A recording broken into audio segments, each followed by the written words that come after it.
Приветствую всех на канале, с вами Алекс Кларк, и это очередной выпуск рубрики Реаниматор News. Итак, не будем тянуть, но и мы начинаем. За прошедшие 1,5 месяца у Реаниматора накопилось достаточно различной информации и объявлений, о которых мы сейчас и поговорим. Итак, приступим. Реаниматор News. Реаниматор открыл собственный Майнкрафт сервер, на котором можно поиграть в различные режимы по типу Bedwars, а также просто повыживать на SMP. Сервер не приватный, и на него может зайти любой человек, у которого есть лицензионный Майнкрафт. IP сервера появится на вашем экране, а также будет продублировано в описании. Реаниматор News.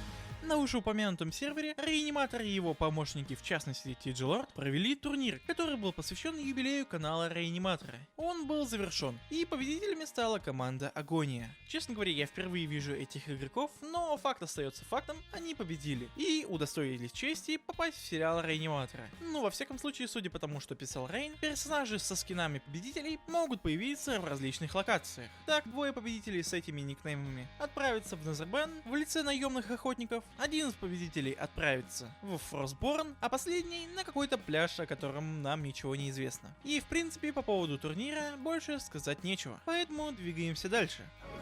Реаниматор News. Blacklight District опубликовал трек и клип, который называется Cold as Ice XL. Ходят слухи, что Реаниматор будет использовать этот трек в одном из грядущих проектов. Скорее всего, песня будет использоваться в окончании 4-го сезона, хотя есть вероятность, что она будет использоваться и раньше. Ну, например, в окончании 3-го сезона. К слову, основное предположение было подтверждено самим Реаниматором. Реаниматор News. Реаниматор поздравил всех с Днем Святого Валентина и выложил довольно милый арт, который, правда, не имеет прямого отношения к канону сериала. Просто поясняю, мало ли кто что мог подумать. Реаниматор News. Официально было объявлено о создании нового сериала, который не будет как-либо относиться к сериалу Fractured и к его канону. Если точнее, сериал будет посвящен зомби-апокалипсису в антураже военной тематики. По факту, анонс сериала был сделан еще в конце 2022 года, но, на мой взгляд, не выглядел перспективно. Сериал будет выходить на канале Фанко, и, по словам моих источников, в его создании команда Рейна имеет лишь вспомогательное значение. Другими словами, Рейн и его команда не будут тратить много времени на проработку еще одного сериала, а просто будут иногда помогать в его создании, всячески консультировать авторов и, соответственно, его рекламировать. Судя по всему, сюжетная завязка будет основана на стандартном шаблоне. В поселение вторгаются зомби, и героям приходится им противостоять. Но из-за нешаблонного антуража я надеюсь, что это будет выглядеть свежо и интересно. Реаниматор News. Рейн более месяца назад занялся новым проектом по сериалу Fractured, а именно клипом под песню Blacklight District, называющийся Bridge to the Choir. Песня своим мотивом напоминает Gotta Get Out of Here.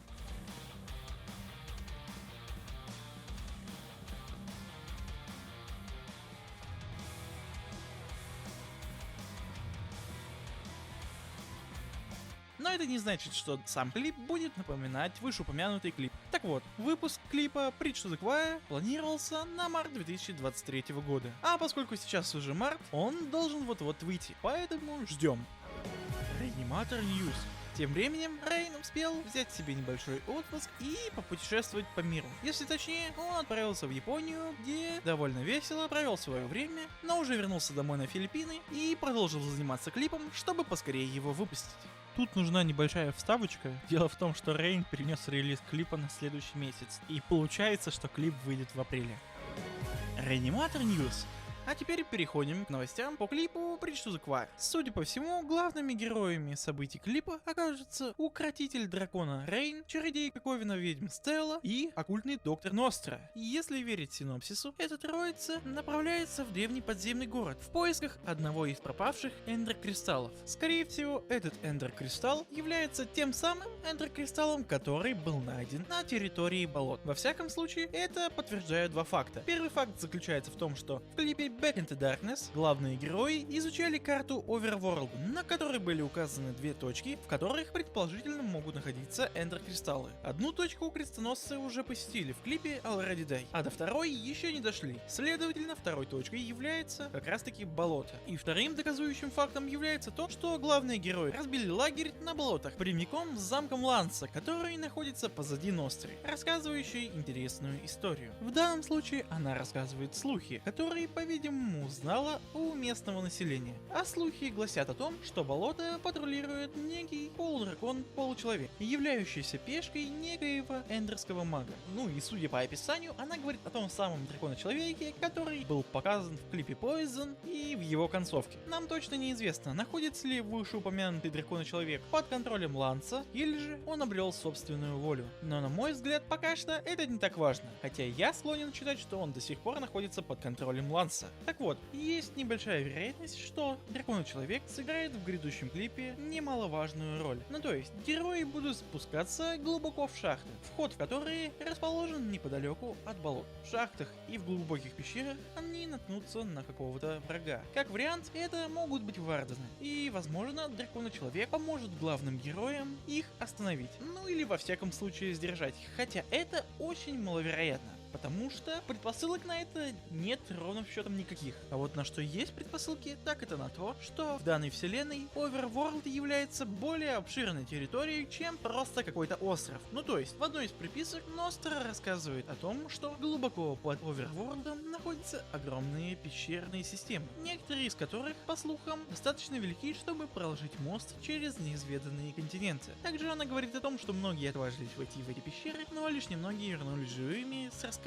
и предостережениями никогда не спускаться в эти места. У нас нет точных сведений о том, почему туда не стоит спускаться, но скорее всего это связано с тем, что в этих пещерах обитают вардены. Ностра описывает их как слепых, но могущественных существ, обитающих с древних времен, скрывающихся на глубине и процветающих в волном мраке, до которых даже не доходят различные конфликты поверхности Оверворлда. Реаниматор описывал этих существ как очень прочных и почти неубиваемых, и поэтому лучше всего просто от них убегать. Но в былые времена он также описывал и зомби Хоглина, поэтому есть шанс, что герои расправятся с ним так же легко, как и с Хоглином. Хотя в тот раз это были слова Кейна, который мог и не знать о том, что некоторые Хоглины трусливые, так что не будем гадать. На мой же взгляд, в идеале, когда герои наткнутся на варденов, они попытаются их атаковать. Рейн использует свой меч, чтобы нанести по ним удар, но его навык окажется бесполезным. Тогда к бою подключится Стелла с ее новыми навыками, изученными благодаря книге Ланса, но и это, скорее всего, не сработает. И тогда к битве придется подключаться и Ностре, и, скорее всего, она бросит Вардена какое-нибудь зелье, и Варден замедлится или уснет, а герои пройдут мимо него. И, скорее всего, в этой же битве Ностра потеряет свой фонарь. Возможно, драка разбудит и других Варденов, и героям придется бежать далеко и быстро. Вскоре они оторвутся от преследователей и продолжат свой путь. А спустя некоторое время дойдут до так называемых пышных пещер. Там же Ностра проведет Райну и Стелле лекцию о уникальности флоры и фауны, а также о том, что здесь обитают милые аксолотли и не очень милая нежить. Я думаю, что погружаясь вглубь пещер, герои смогут отыскать кристалл, однако наткнутся на нового антагониста. Им окажется Азалия, она же Эзели, и она же новая повелительница нежити и принцесса пышных пещер. Судя по ее глазам, она и сама является нежитью, и я не думаю, что она была воскрешена таким же способом, как Херобрин. Но в любом случае, Стелле уж точно известен способ победы над ней. Как-никак, она видела убийство самого Херобрина, и всего-то нужно отрубить Азалии голову, но мне кажется, что ее будет не так уж просто убить, а особенно на ее территории. В конце концов, есть шанс, что она может обладать магией, позволяющей ей управлять растениями или типа того. И пока Ностра будет успешно расправляться с пешками Азалии с помощью собственных зелий, Стелла и Рейн будут стараться одолеть врага, и я надеюсь на то, что они сумеют это сделать. Хотя будет забавно, если до этого они убьют Вардена, а потом Азалия воскресит его и направит против главных героев. Ну да ладно, это звучит слишком эпично. К слову, получается, что Азалия в каком-то роде сильнее Херобрина, ведь в отличие от него, она умеет воскрешать мертвых. Ну, если судить по приписке к спойлерам. Подводя итог, я уверен в том, что герой одолеет своего врага и заполучит кристалл. Может, Азалию даже убьют, и возможно это будет сделано при помощи нашей Ностры.